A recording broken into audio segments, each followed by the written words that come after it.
umat beragama, bingkai kebinekaan. Dan nantinya bersiap-siap NPP 44.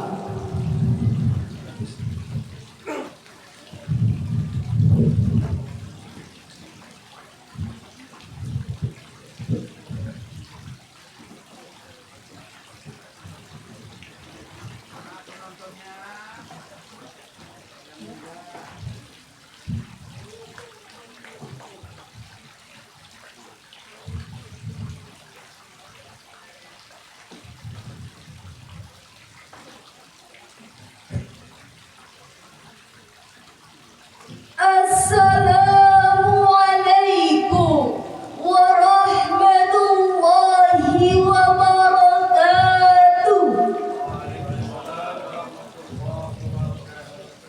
Alhamdulillahillazi ja'ala al-islam tariqan sawiyyan.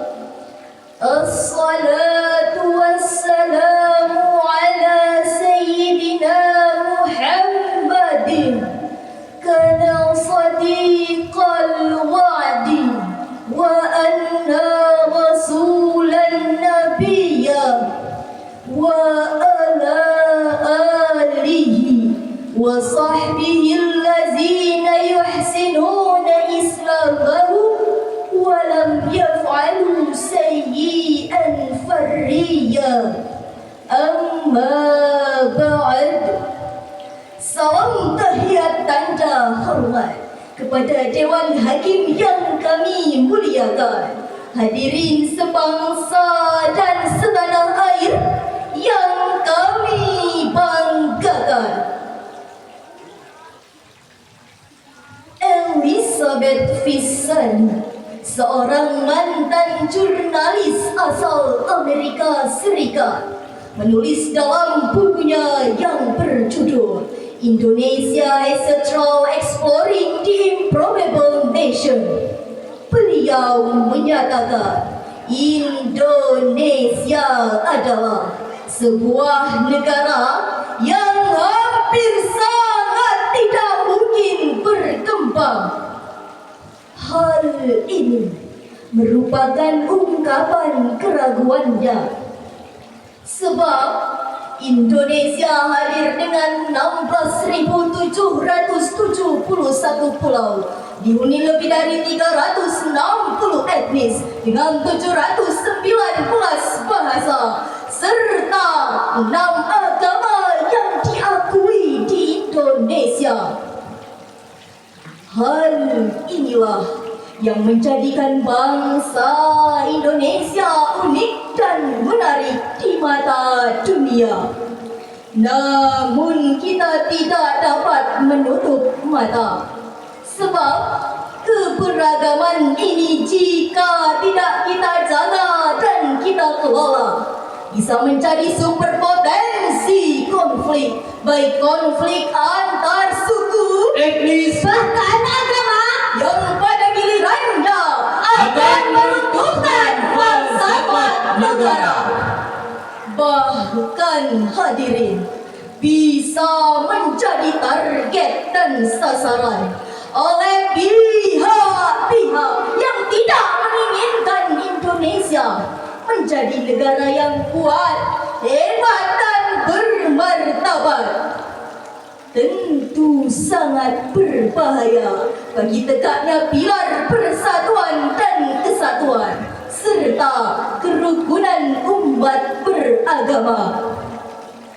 Kita umat Islam Indonesia sebagai penduduk mayoritas di negeri ini harus mengerti dan memahami konsep keberagaman agar kita bisa menjadi garda terdepan, sehingga kita dapat menjadikan keberagaman sebagai pemersatu bangsa, sebagaimana semboyan kita Bhinneka Tunggal Ika, berbeda-beda tapi tetap satu jua. Timbul pertanyaan, bagaimanakah sikap kita dalam menghadapi kehidupan yang penuh dengan keberagaman ini?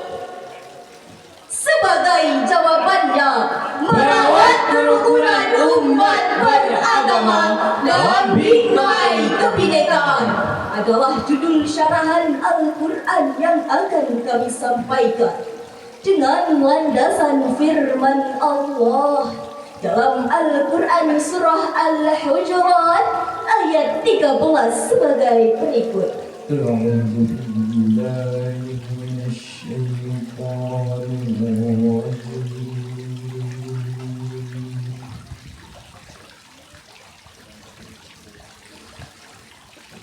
Bismillahirrahmanirrahim.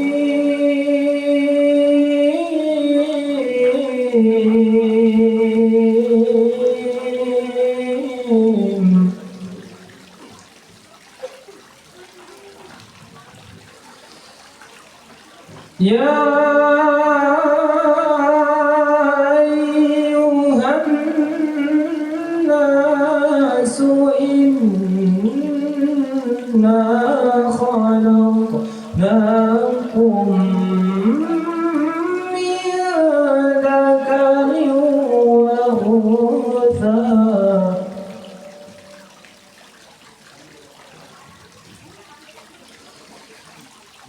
وجعلناكم شعوبا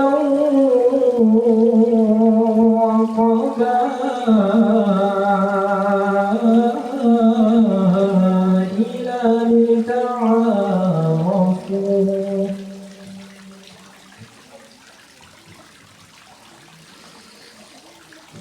إن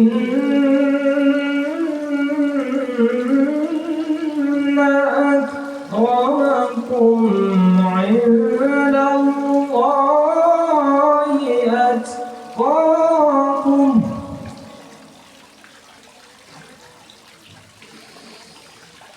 إن الله عليم خبير.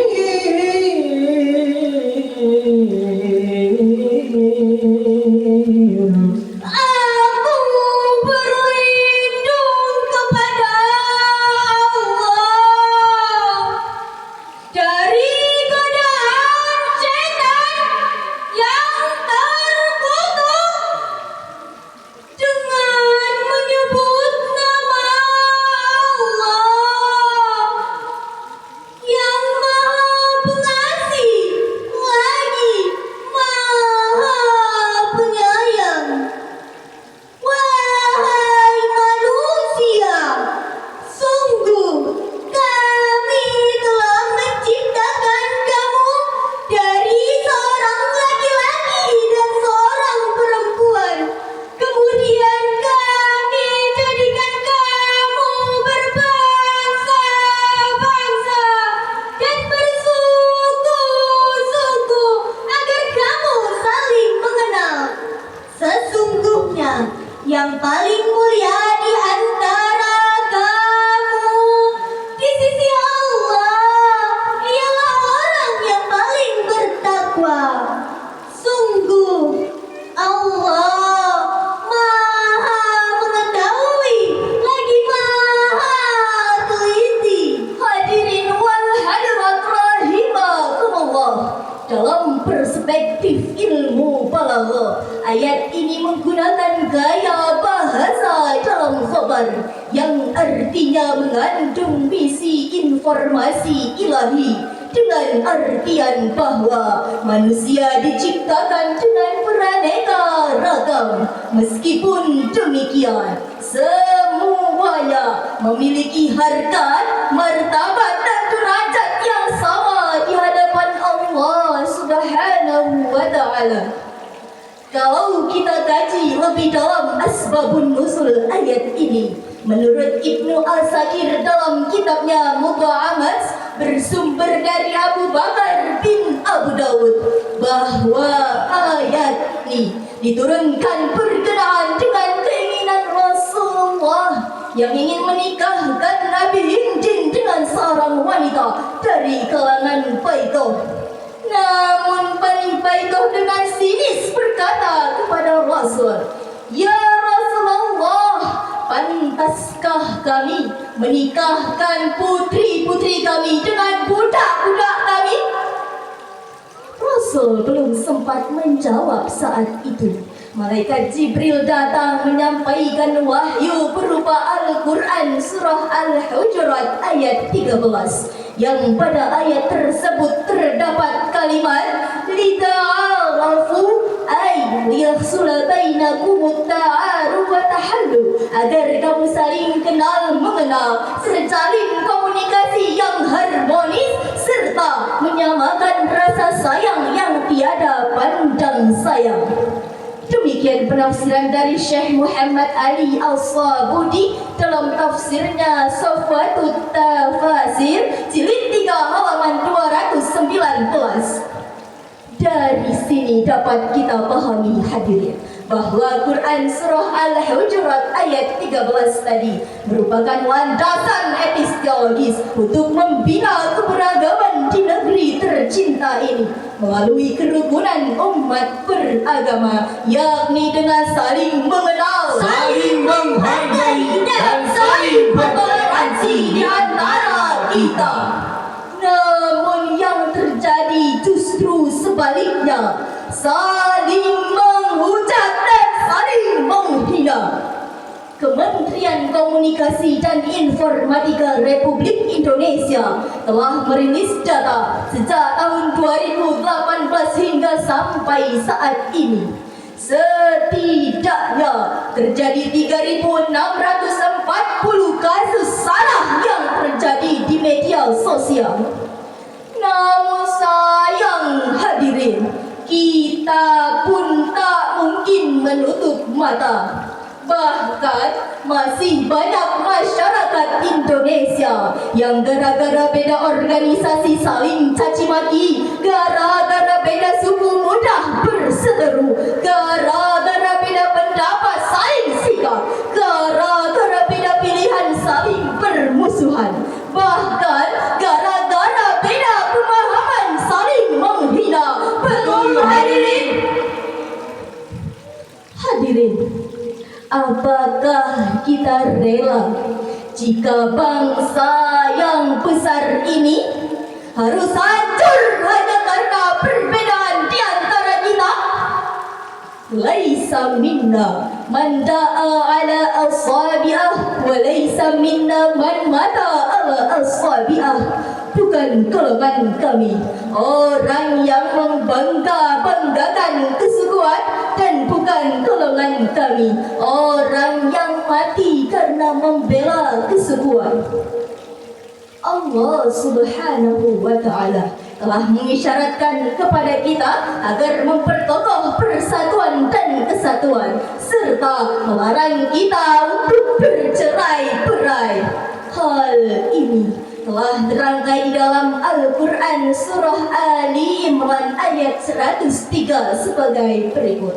wa'tasimu bihablillahi jami'an wa la tafarraqu.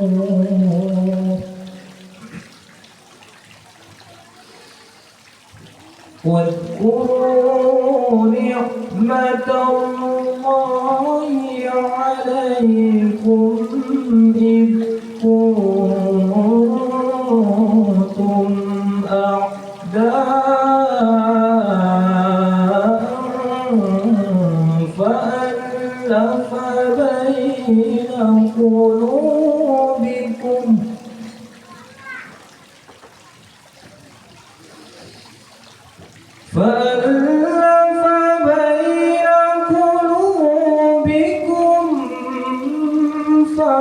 فأصبحتم بنعمته إخوانا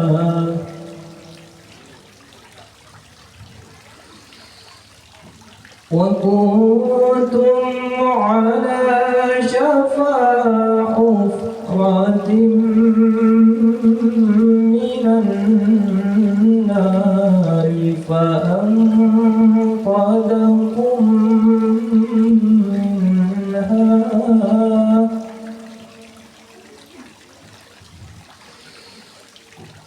كذلك يبين الله لكم آياته لعلكم تهتدون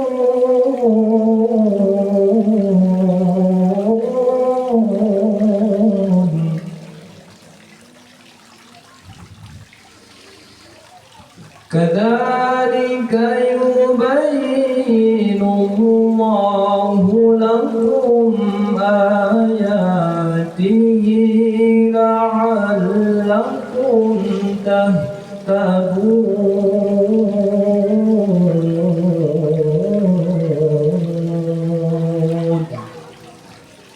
صدق الله العظيم. Dan berpegang teguhlah kamu semuanya pada tali agama Allah. Dan janganlah kamu bercerai-berai. Dan ingatlah nikmat Allah kepadamu ketika kamu dulu masa jahiliyah bermusuhan. Lalu Allah mempersatukan hatimu sehingga dengan karunia-Nya kamu menjadi bersaudara. Sedangkan ketika itu kamu berada di tepi jurang neraka, lalu Allah menyelamatkan kamu dari sana. Demikianlah Allah menerangkan ayat-ayatnya kepadamu agar kamu mendapat petunjuk. Maha benar Allah dengan segala firman-Nya, dan Dialah yang Maha Agung. Hadirin wal hadirat rahimakumullah. Imam Ismail Haqi Al-Barshawi dalam tafsirnya Ruhul Bayan jilid 5 halaman 321 mengungkapkan bahwa penyebab terjadinya tafarruq atau berpecah belah ialah kuntum a'da'a, apabila kamu berselisih. Sedangkan dalam tafsir Jalalain yang dikarang oleh Imam Jalaluddin Al-Mahali dan Imam Jalaluddin As-Suyuti dalam tafsirnya mengungkapkan fa innar firqata lakatun wal jama'atan naja'atun, sesungguhnya perpecahan merupakan sebuah kebinasaan dan persatuan merupakan sebuah keselamatan. Dengan demikian, untuk merawat kerukunan umat beragama, maka yang harus kita lakukan adalah harus bersatu, bukan berseteru, berintegrasi, bukan disintegrasi, dan siap berkompetisi, bukan berkelahi. Mulai detik ini, mari saling bersinergi. Jangan saling caci maki. Lebih baik berkolaborasi, duduk sama rendah, berdiri sama tinggi. Sangsaka merah putih gagah berkibar, Nampak indah melambai-lambai. semangat juang NKRI harus berkobar agar Indonesia makmur dan damai. Hadirin wal hadirat rahimakumullah. Dari uraian tadi dapatlah disimpulkan bahwa keberagaman merupakan rekayasa Sang Pencipta yang harus kita jaga dan kita syukuri dalam rangka memandang pentingnya merawat kerukunan umat beragama. Maka mantapkan uhwah wataniyah, uhwah Islamiyah, dan uhwah insaniyah. Jika sikap ini yang kita tumbuh kembangkan, insya Allah Indonesia akan jaya dengan keberagamannya. Amin ya Rabbal Alamin. Demikianlah yang dapat kami sampaikan. Cukup sekian syarahan kami. Terima kasih. Sampai jumpa. Assalamualaikum warahmatullahi wabarakatuh. Waalaikumsalam warahmatullahi wabarakatuh.